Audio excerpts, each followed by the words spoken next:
चीन के बीजिंग शहर में एक ऐसी घटना घटने का दावा किया जाता है जिसकी वजह से आज भी देर रात तक बस में सफर करने से लोग डरते हैं। ये कहानी एक ऐसी अंधेरी रात की एक ऐसे बस सफर की है जिससे कई सारे रहस्य जुड़े हुए हैं। आज भी ये रहस्य पुलिस के लिए पहेली है।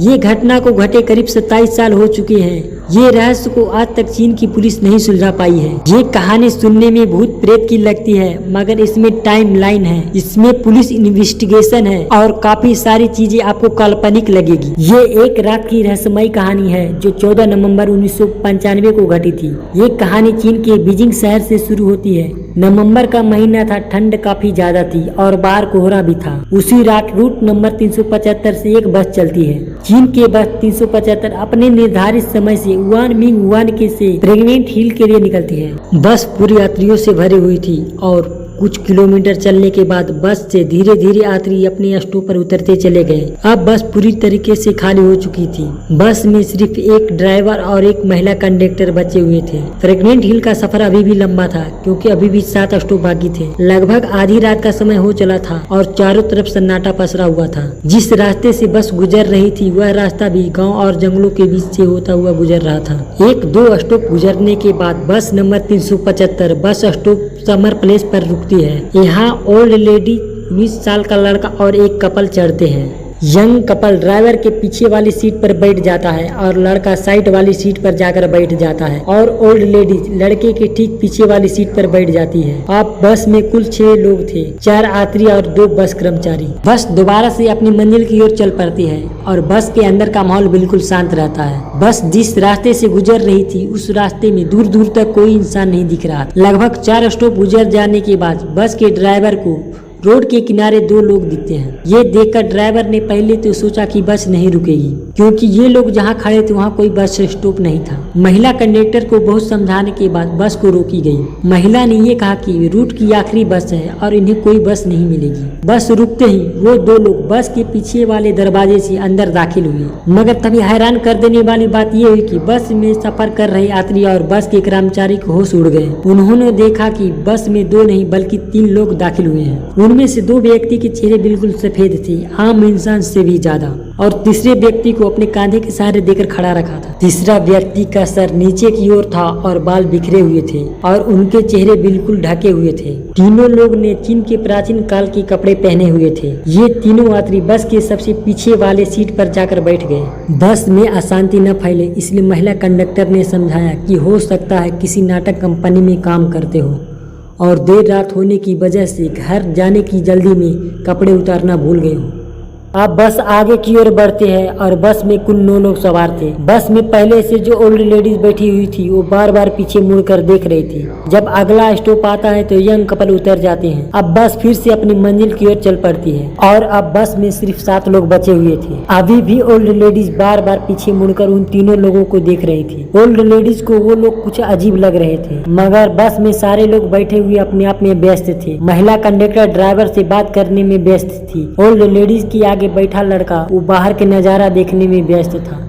करीब 2-3 किलोमीटर आगे जाने के बाद वृद्ध महिला चिल्लाती है और अपने आगे बैठे लड़कों को तमाचा मारते हुए कहती है कि कहाँ है मेरा पर्स। ये देखकर महिला कंडक्टर उन लोगों के पास जाती है और कहती है कि आपका पर्स इसने नहीं चुराया है, यह तो आपके आगे बैठा हुआ है। लेकिन वृद्ध महिला समझने के लिए तैयार नहीं थी और वो अपनी बात पर अड़ी हुई रहती है। उस लड़के को पुलिस के हवाले करने की बात करने लगती है। ड्राइवर और कंडक्टर ने वृद्ध महिला को बहुत समझाया लेकिन वो नहीं समझी। ड्राइवर को अगले स्टॉप पर बस रोकने को कहा। बस रुकते ही वृद्ध महिला यंग लड़के को कॉलर पकड़कर घसीटते हुए बस से बाहर लेकर आ गई। बस वापस से अपनी मंजिल की ओर चल पड़ी। अपने साथ हुई इस घटना से लड़का बहुत परेशान था। लड़के ने उस वृद्ध महिला से बोला कि मैंने आपका पर्स नहीं लिया है और आपके गलत इल्जाम से मेरी आखिरी बस भी छूट गई। अब मैं घर कैसे जाऊंगा? आप मुझे कौन सी पुलिस स्टेशन लेकर जा रही हैं? क्योंकि यहाँ आसपास कोई पुलिस स्टेशन भी नहीं है। तभी वो महिला लंबी गहरी सांस भरने के बाद लड़के से कहती है कि पुलिस स्टेशन ले जाने के लिए तुम्हें बस से नहीं उतारा है और न ही तूने मेरा पर्स चुराया है। मैंने तो ये इल्जाम तुम्हारी जान बचाने के लिए लगाया है। ये सुनकर लड़का चौंकते हुए बोला,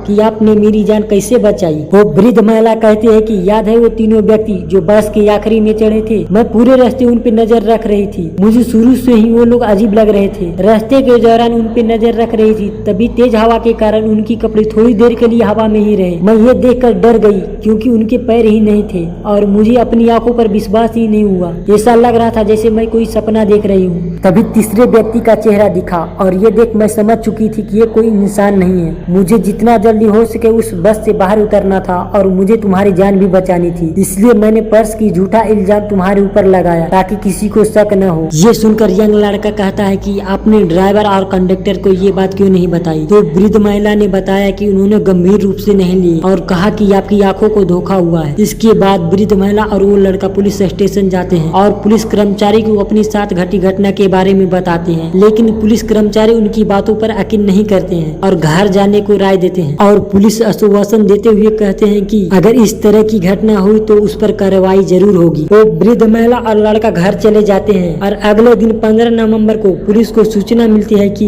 युआन मिंग हुआन से प्रेग्नेंट हिल जाने वाली बस नंबर 375 गायब है। वो अपने निर्धारित बस टर्मिनल नहीं पहुंची। पुलिस को सूचना मिलने के बाद ये समझ में आ गया था कि ये वृद्ध महिला और लड़का जो भी कह रहे थे सही था। तुरंत पुलिस वृद्ध महिला और लड़के को पुलिस स्टेशन बुलाती है और उनकी बताई बातों को रिकॉर्डिंग करती है। देखते ही देखते चीन के बीजिंग शहर में ये आग की तरह फैल गई कि रूट नंबर 375 की बस गायब है। पुलिस को बहुत छानबीन करने के बाद भी बस की कोई जानकारी नहीं मिली। 16 नवंबर को सूचना मिलती है कि एक बस नदी में गिरी हुई है। पुलिस मौके पर पहुंचती है और उस बस को बाहर निकालती है। पुलिस ये देखकर चौंक जाती है कि जो बस नदी में गिरी हुई थी वो बस नंबर 375 ही होती है। ये बस प्रेग्नेंट हिल से करीब 100 किलोमीटर दूर मिलती है। बस के अंदर 2 लाशें मिलती हैं, एक बस के ड्राइवर और दूसरा लेडीज कंडक्टर। चौंकने वाली बात ये थी कि इन दोनों की लाशें बिल्कुल ठीक थी और बाकी 3 लाशें बिल्कुल पूरी तरह से सड़ चुकी थी। उन लाशों से बहुत बदबू आ रही थी। अभी तो बहुत सारी चीजें चौंकाने वाली थी। डिपो से संपर्क करने पर बताया गया कि बस में इतनी फ्यूल नहीं थी कि वह 100 किलोमीटर आगे तक जा सकती थी। जब पुलिस वालों ने फ्यूल टैंक को खोलकर देखा तो उसमें ताजे खून भरे हुए थे। रूट में जितने भी सीसीटीवी कैमरे लगे हुए थे उसमें से एक में भी बस कैद नहीं हुई थी। ये घटना 1995 की सबसे बड़ी घटना थी। इस घटना को ग्लोबल टाइम के अखबार ने अपने चैनल पर दिखाया था। आज भी ये रहस्य बना हुआ है कि कौन थे वो लोग, क्या इंसान थे या सच में भूत।